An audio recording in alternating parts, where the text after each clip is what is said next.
Good evening. Take a deep breath. Let your eyes slowly close and allow your thoughts to drift away from the noise of the day. Tonight, we will journey back in time to America in the early 20th century, to the years when an entire nation tried to become sober, but the story turned out very differently. This is a tale of Prohibition, an era of bands and secret parties, of bootleggers and jazz clubs, of years when forbidden seemed even sweeter. If you enjoy traveling with us into stories like this one, don't forget to subscribe so you can always return to this gentle rhythm, these quiet journeys through history at night. And now, picture Chicago in the year 1920. The city is not yet fully awake. Thin smoke from coal furnaces curls above the rooftops. A few scattered lights glow in the windows, and from the dark arches of bridges comes a ringing echo, the first streetcars breaking their way through the morning fog. The streets are still cold, but already filled with promises. Somewhere the smell of fresh bread drifts in the air. Somewhere else, the sharp aroma of black coffee. But there is one scent missing from this city: the smell of alcohol, which has disappeared from the legal life of Americans. At the dawn of the 20th century, the United States was a land of contrasts. Gleaming skyscrapers of steel rose beside wooden shacks of immigrants. Orchestras played in grand theaters, while street musicians sang on the corners. Newspapers wrote about scientific breakthroughs, about the first airplanes lifting into the sky, and about Henry Ford's new automobiles, which made the dream of speed affordable even for the working man. But alongside these dreams lived fears. Fear of poverty, of crime, of a nation losing its moral compass. In many neighborhoods, every other building was a bar or a saloon. Men left their wages behind after just a few nights of drinking, while families suffered from hunger and abuse. For some Americans, alcohol became the symbol of evil that had to be rooted out. As early as the 19th century, movements against alcohol began to appear in the United States. Women played a special role. They gathered on public squares, prayed at the doors of taverns, and pleaded with owners to close their establishments to stop family violence and ruin. For many women, the fight against alcohol was also a fight for their own lives, for the safety of their children, for a chance at a better future. By the early 1900s, this wave had gained incredible momentum. Churches supported it. Politicians supported it. Even some businessmen supported it, seeing sober workers as more productive. The idea of a complete ban on alcohol no longer seemed like a fantasy. It was becoming political reality. In January of 1920, a day arrived that changed the nation.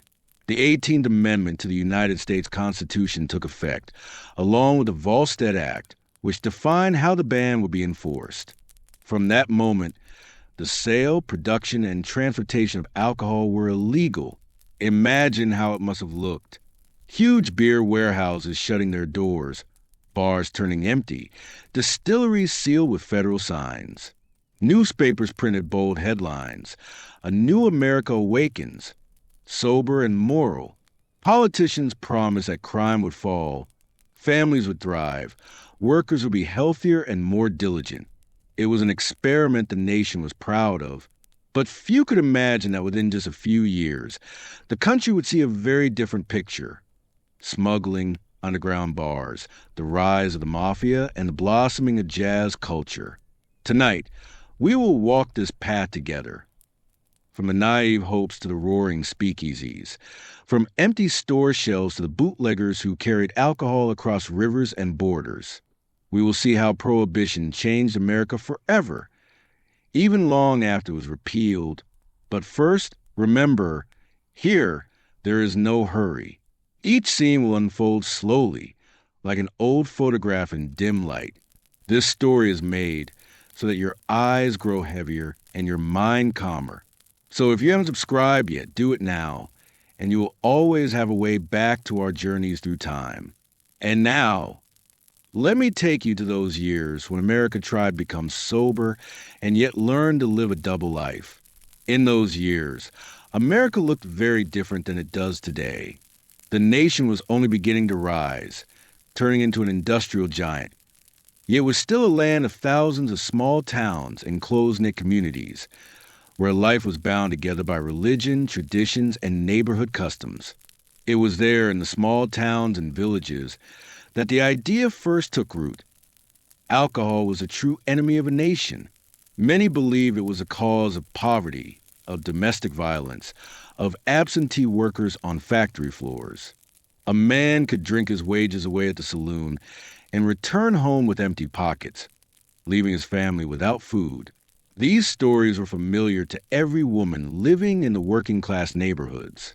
And so it was no surprise that women became the first and often the loudest voices in the fight against alcohol. One of the best known organizations of the time was the Women's Christian Temperance Union. Its members gathered outside taverns and prayed for them to close.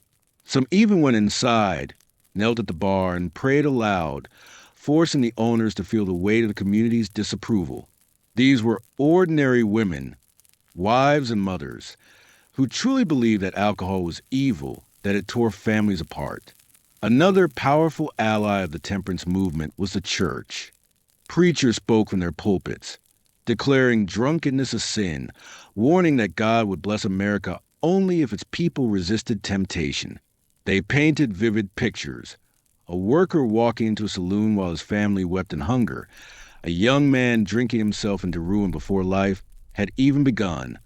Whole neighborhoods where saloons stood on every corner and crime rose day by day.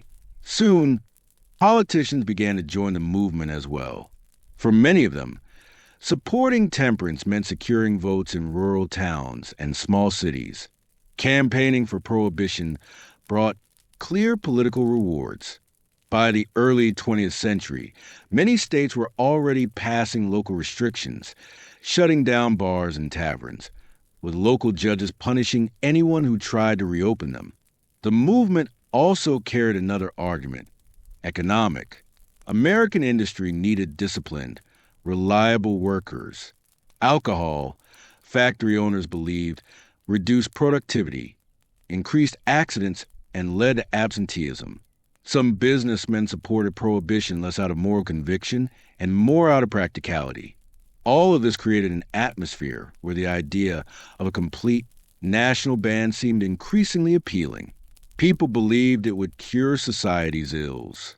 They imagined an America where mornings were free of drunken brawls in the streets, where workers showed up sober to the factory floor, where families lived in peace and children grew up in safety. At times, it even felt inevitable. Step by step, local bans spread further until only one step remained: to enshrine the idea across the entire nation. It is important to remember, this was an era of great faith and progress in the power to reform society. If one state could ban alcohol successfully, why not all 50? If law could reshape human behavior, why not use it as a tool of morality? And so a great illusion was born. Very soon, America would take the step that changed its history forever: the passage of the 18th Amendment to the Constitution. In 1919, America stood at a crossroads. The First World War had just ended, and the nation longed for a new beginning. Tired of sacrificing chaos, many Americans craved order. At the same time, the temperance movement had reached unprecedented strength. And so Congress made a decision that would shape history: the 18th Amendment to the Constitution. In January 1919, Congress passed an amendment and sent it to the states for ratification. For it to take effect, 3/4 of the states needed to approve it, and one by one, the states agreed. Within just a year, a wave of temperance enthusiasm swept from coast to coast. By January 1920, the amendment had been ratified by the necessary majority. America entered a new era, but the amendment itself only declared the ban. The details of enforcement had yet to be defined. That role fell to the Volstead Act, which explained exactly what counted as intoxicating liquor and how violations would be punished. Here came the first shock. The law defined alcohol as any beverage containing more than 0.5% alcohol by volume. That meant not only whiskey, beer, and wine were outlawed, even drinks people once thought harmless were now forbidden. On January 17th, 1920, the day arrived when the nation woke up different. Bar signs went dark. Breweries shut down their conveyor belts. Taverns that had been full the night before now stood empty and locked. Newspapers printed grand headlines. A new America begins its journey. Alcohol defeated. Many celebrated. It seemed the country would now be more moral, its streets quieter, and yet in the air there was something strange. The disappearance of alcohol was too sudden, too abrupt. Imagine it. Tens of thousands of bars across the nation closed in a single night. For owners, it was a catastrophe. For patrons, a void. People walked down familiar streets and saw doors shut tight, where just yesterday orchestras had played and laughter had filled the rooms. Some took it seriously. In the first months, alcohol sales plummeted, and newspapers carried reports of new discipline among workers. At Ford's factories, absenteeism dropped noticeably. Preachers thundered from their pulpits. God has blessed this nation with a new dawn. But alongside the official joy, another life was quietly beginning. Within weeks it became clear, not everyone was willing to give up drinking. In basements, in apartments, on the edges of town, hidden places began to open where one could still find a drink. Newspapers told jokes about Prohibition making a thirsty nation even thirstier. The law was enforced as best as it could be. Police took on new duties, chasing down those who brewed or sold liquor. Federal agents raided warehouses, pouring thousands of gallons of confiscated beer and whiskey into the sewers. But their forces were small. Across the vast country, there were only a few thousand agents trying to control millions of citizens. Already, an irony was taking shape. Prohibition existed on paper, but in reality, it only pushed people to find new ways around it. After all, the forbidden always tastes sweeter. In big cities, especially New York and Chicago, the atmosphere changed quickly. Tavern doors were indeed shut, but behind them, other doors appeared, hidden behind shelves, in the back rooms of shops, in dimly lit basements. These were the first speakeasies, secret bars that could be entered only with the right signal or a whispered password. And though it was only the beginning of the 1920s, the first notes of jazz were already drifting from those hidden rooms, preparing America for an unexpected new age. Meanwhile, in small towns and rural areas, people saw things differently. There, the band had more support. For many in the countryside, a sober life was nothing unusual, and they welcomed the change, saying their streets were calmer now. Yet even in those quiet places, rumors began to spread. Whispers of the excitement unfolding in the cities, of something more than simply obeying the law. Such was the beginning. America, officially sober, was in truth only discovering a new double life. On one side, laws, sermons, lofty speeches. On the other, basements, whispered passwords, glasses filled again in the dark. And although 1920 began with the triumph of the Dry Crusaders, in the shadows another America was already being born. An America of jazz, of the Mafia, of secret midnight parties. When Prohibition took hold, America quickly discovered a simple truth. Banning something did not mean people would give it up. On the contrary, the forbidden often carried a new sweetness. And so, places appear that would become the legends of an era, the speakeasies, the hidden bars. From a street, their doors could not be recognized. They might look like ordinary shops, barbershops, even pharmacies. On the outside, just a plain facade, nothing suspicious. But for those who knew the password, an entirely different world opened inside. Sometimes you had to knock in a special way, speak a secret phrase, or give the name of someone trusted. Then the door would slowly open, and the visitor would step into a realm of light, music, and forbidden liquor. Inside, the atmosphere was completely different. The walls muffled the sound, but they could not contain the energy. At low tables sat men in suits and women in glittering beaded dresses. For the first time in American history, women entered bars freely alongside men. It became part of the spirit of the 1920s, a decade of change. And of course, there was the music.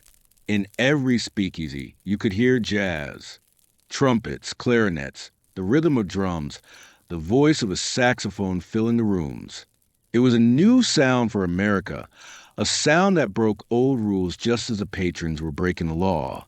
Jazz was improvised, free, unpredictable, the perfect soundtrack for a society living a double life. Bartenders worked quickly, discreetly.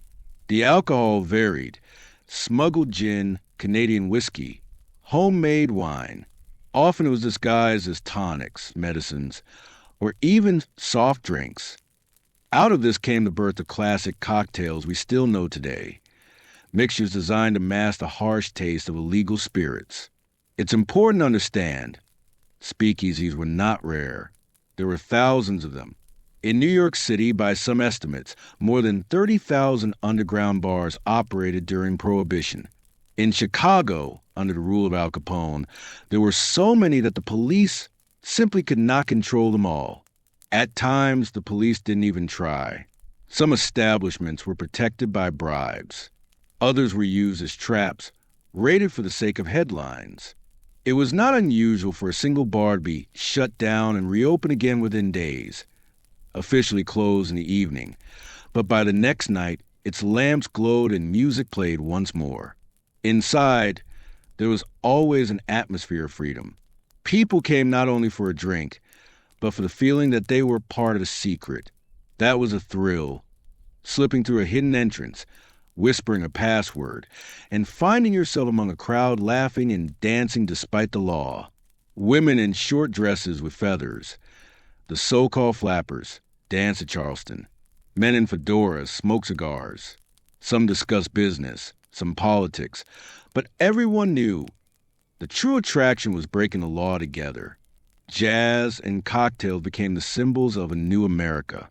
And while the government tried to present Prohibition as a triumph of morality, in the dark rooms of the speakeasies, another culture was being born, a culture of freedom, rebellion, and pleasure. As the years passed, the speakeasies grew more refined.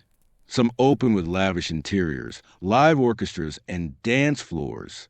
Others remained humble basements lit by a single hanging lamp, with clay jugs of moonshine on the tables.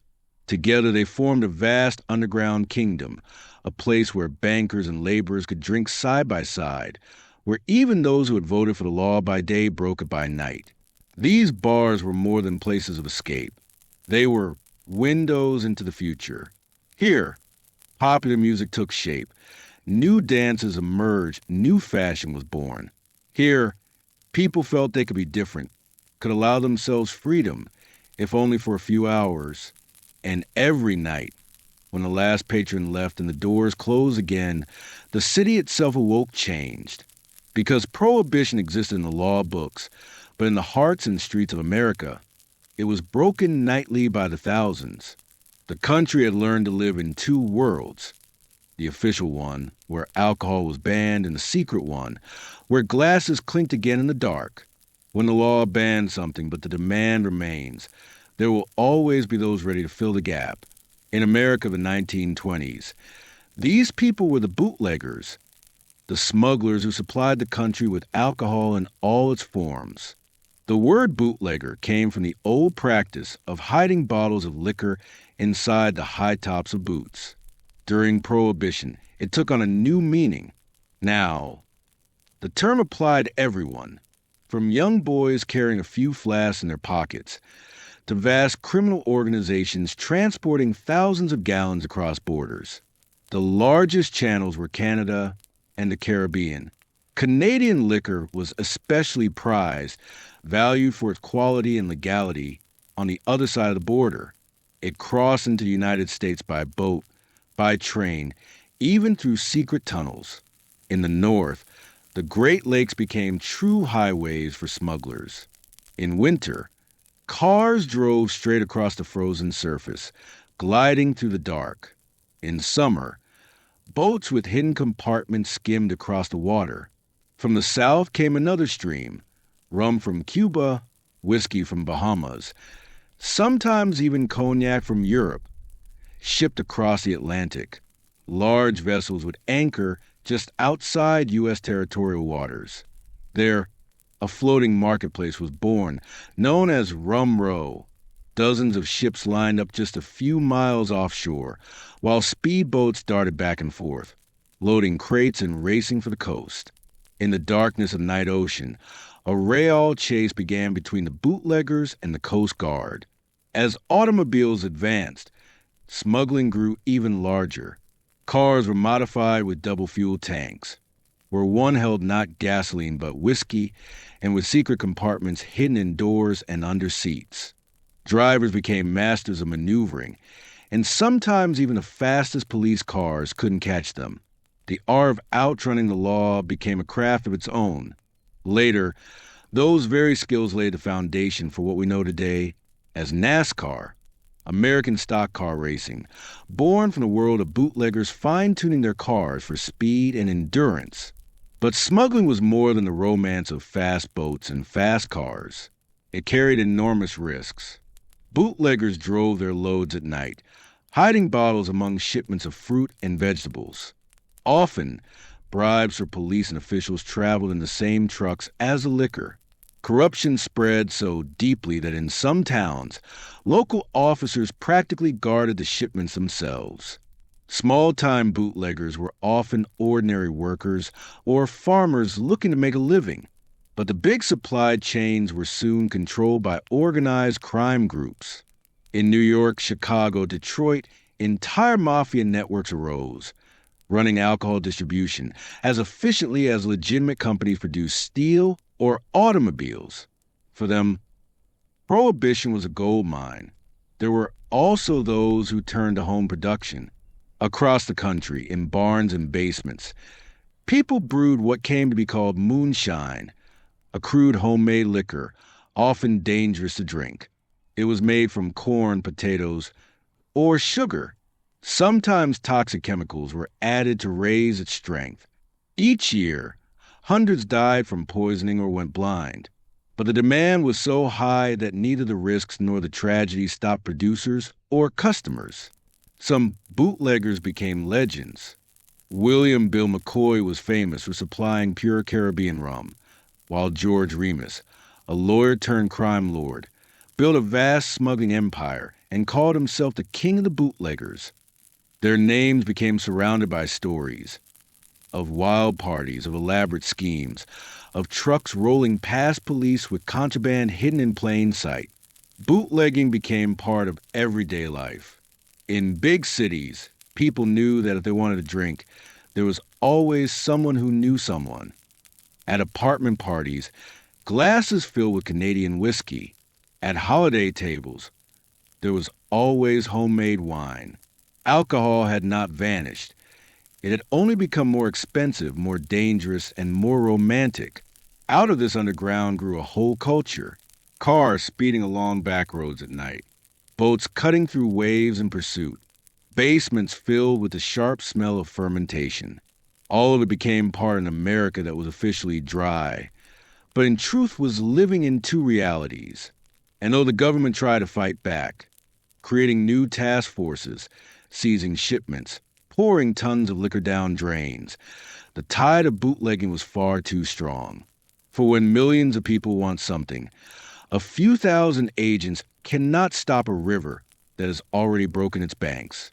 Prohibition created a new market, one not controlled by the government, but desperate for control. And very quickly, that vacuum was filled by organized crime. By 1920, criminal gangs already existed in America's cities. Many came from immigrant communities, Italian, Irish, Jewish. They dealt in small-time rackets, gambling, prostitution, street gangs. But it was Prohibition that gave them the chance to grow into true corporations. Alcohol was the product everyone wanted. And when the legal bars closed, it was a mob that stepped in to run the new, illegal ones.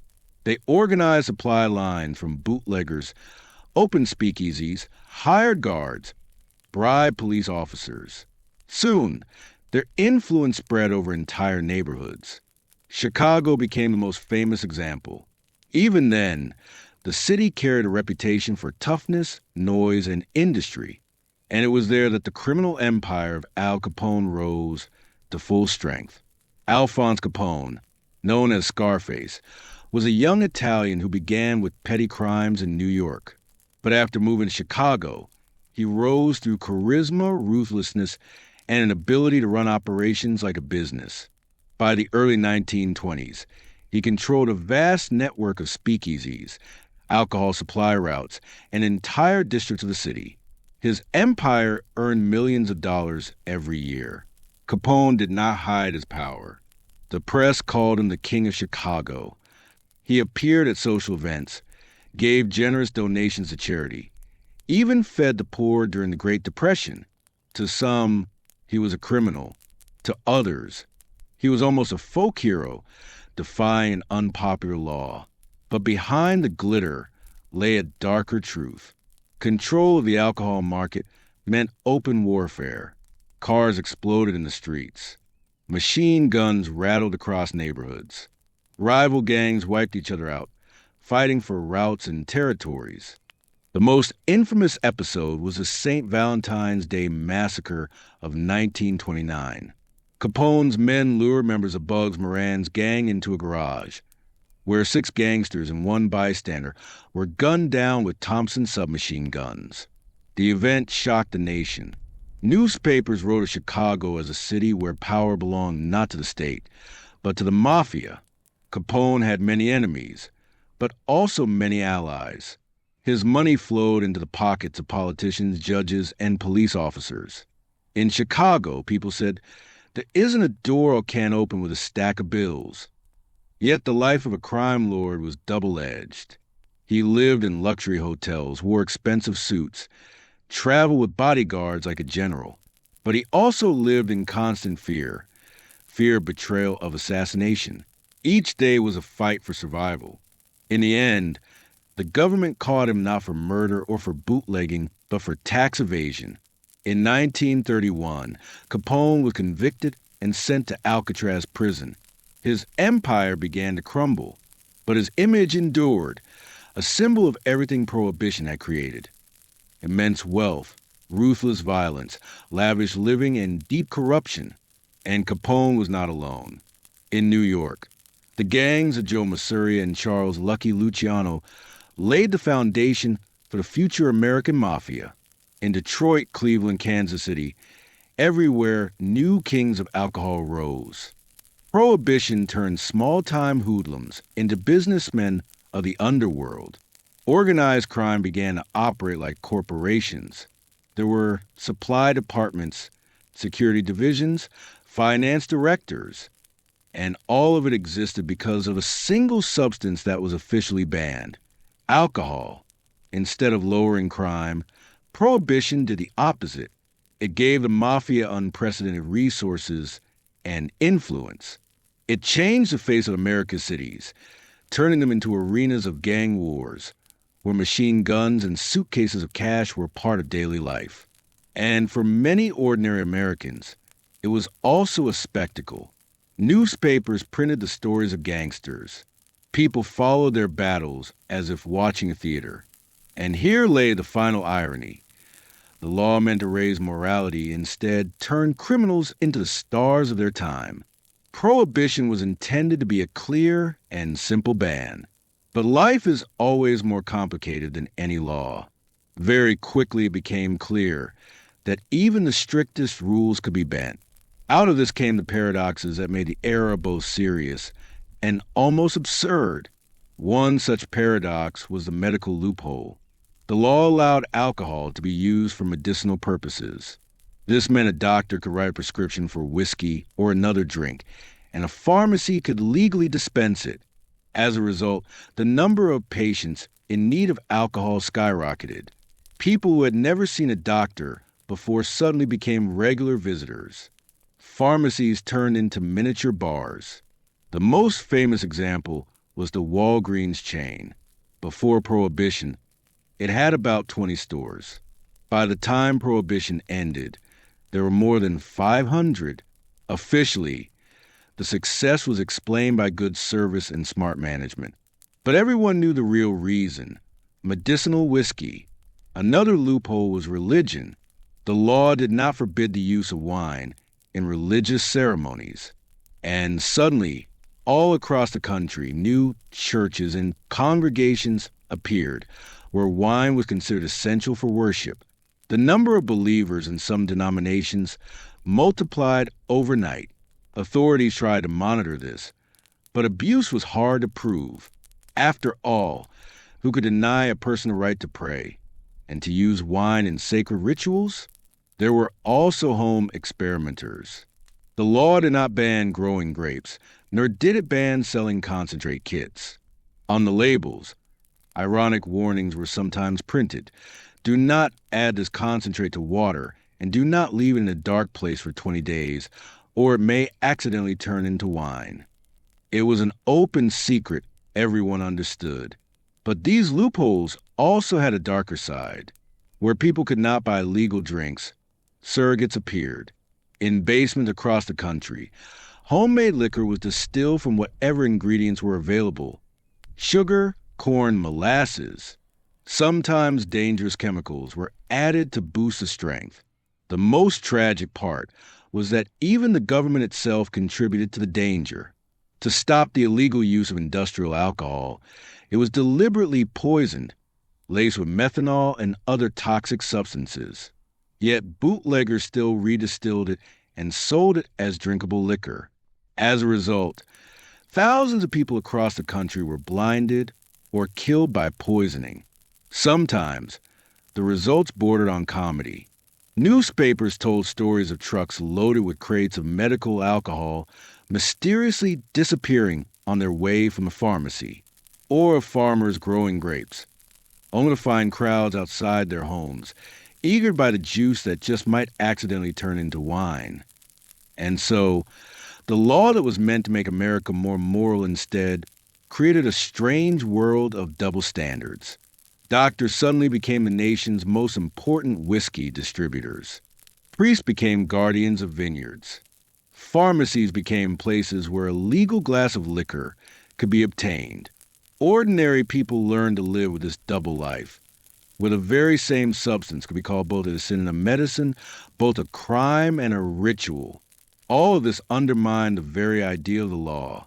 Because when rules seem illogical, when they can be sidestepped or mocked, people begin to lose respect not only for that one law, but for authority itself. And it was this loss of trust that became one of the key reasons why Prohibition could not stand the test of time. When America enacted Prohibition in 1920, politicians promised great change. They declared that workers would become more productive, families would be happier, and crime would vanish. But with time, the reality turned out very different. The first and perhaps most obvious consequence was massive economic loss. Before 1920, the alcohol industry was one of the largest in the nation. Breweries, distilleries, bars, and taverns employed hundreds of thousands of people. They brought millions of dollars into government coffers through taxes. When alcohol was banned, that stream of money dried up. Historians estimate that the federal budget lost nearly $11 billion in tax revenue during the years of Prohibition. For that era, it was an enormous sum. At the same time, the government spent almost $300 million on enforcing the law, on police, courts, prisons, and agents. Instead of profit, the nation ended up with losses. This was especially painful during the Great Depression, when millions of Americans were out of work and the government struggled to find funds to support the collapsing economy. Many asked openly, wouldn't it be better to bring alcohol back and collect taxes on it instead of fighting windmills? Another consequence was a loss of jobs. Overnight, hundreds of thousands of bartenders, brewers, winemakers, and waiters were left unemployed. Whole towns that had lived off breweries sank into decline. Owners of buildings and warehouses, once rented to legitimate businesses, suddenly found their properties standing empty. And though some people found work in the underground trade, it was a very different economy, without rules, without taxes, and with the constant risk of prison. Worse still, the expected decline in crime never came. In fact, crime rose. The Mafia flourished. Murders in big cities increased. The courts were overloaded with cases, and the prisons were overflowing. The law that was supposed to bring order had bred chaos. Newspapers ran headlines. Prohibition makes the nation wet with crime. And indeed, with each passing year, more people felt that the government had lost a battle. Just as serious was the psychological effect. People lost respect for the law. When most citizens break a rule and the government cannot stop them, a sense of double life sets in. The same police officers who by day preached order might by night looked the other way at a speakeasy for a few dollars. Politicians who thundered about morality from the podium sometimes appeared at the very parties where glasses clinked in the dark. This double standard seeped into daily life. It taught people to be more cynical. For if one law could be bent, why not others? If even officials broke the rules, why should ordinary people be stricter? At the same time, Prohibition brought some unexpected cultural consequences. It gave birth to jazz culture, to the fashion for cocktails, to new styles of entertainment. It even played a role in women's emancipation, as women began to attend speakeasies as freely as men. Though unintended, these effects left a permanent mark on American culture. But overall, the economic and social balance was negative. America lost money, jobs, stability, and respect for the law. And those supporters of Prohibition continued to insist that the nation had become more moral. The facts told a very different story. Gradually, more and more Americans began to view the ban with irony. Movies made jokes about moonshine and smugglers. Newspapers printed cartoons of farmers hiding barrels under hay while policemen pretended not to notice. People laughed at a law that could not be enforced. And laughter is always a sign that authority has lost its power. It was then that many realized this experiment would not endure. A government cannot keep fighting its own people when nearly all of them are breaking the very same rule. By the early 1930s, America had lived under Prohibition for more than a decade. The illusion of early enthusiasm had long since vanished. Instead of a sober and moral nation, the country found itself with mafia power, corruption, and underground bars that everyone knew about. Fatigue was growing in society. People could see the law was not working. Police, courts, even government officials, all were caught up in a double life. And when the Great Depression struck in 1929, the situation became critical. Millions lost their jobs, businesses closed, the economy collapsed. And then the question grew louder. Why was the government refusing alcohol taxes that could rescue the budget? The economic argument became central. Breweries and distilleries could provide hundreds of thousands of new jobs and billions in tax revenue. Everyone understood this, from ordinary citizens to politicians. In the 1932 election, Franklin Delano Roosevelt won the presidency. One of his campaign promises was to repeal Prohibition. People listened to his speeches with hope. He said America needed a New Deal, and that new course began with realistic solutions. By March 1933, Congress passed a law allowing the sale of beer and wine containing up to 3.2% alcohol. For many, it was a first victory. Newspapers printed headlines about the return of beer, and waves of celebration rolled through city streets. And on December 5th, 1933, the moment the nation had waited for finally arrived. the ratification of the 21st Amendment to the U.S. Constitution. It repealed the 18th Amendment and brought alcohol back into the legal life of Americans. It was the only time in U.S. history that one constitutional amendment completely overturned another. Those who lived through it recalled celebrations like a national holiday. Whiskey was poured legally in bars again. People took to the streets with glasses of beer in hand. Newspapers published photographs of smiling men and women holding mugs aloft. After 13 years of double life, America finally exhaled. Yet even in the joy, a shadow remained. Prohibition had left behind a legacy that could not be erased. It had given the Mafia power that would shape the nation for years. It had taught people to distrust the laws they believed unjust. And it had created an enduring culture, jazz-filled nights, cocktail recipes, legends of bootleggers and gangsters. The repeal of Prohibition became a symbol of returning to reality. It was the moment the government admitted that a ban, so reasonable on paper, could turn into catastrophe in life. For millions of Americans, December 5th, 1933, was a day when the strangest and most controversial eras in the nation's history finally came to an end. Prohibition remains in history as an experiment that began with lofty ideals and ended with unexpected consequences. It was meant to make the nation healthier and more moral, but instead it became an age of underground bars, smuggling, and organized crime. It gave America jazz-filled nights, a new cocktail culture, and the notorious fame of gangsters. And at the same time, it taught an entire generation that law can lose its power when most people choose to live against it. When the 21st Amendment repealed the ban, the country breathed a sigh of relief. Bar signs once again lit up legally. People could raise a glass without glancing toward hidden doors or whispered passwords. Yet the memory of those years remained. Even now, historians speak of Prohibition as a lesson, a reminder that there are no simple solutions to complex problems. And now, allow yourself to let this story go. Imagine the quiet streets of Chicago, where a streetcar rings through the morning fog.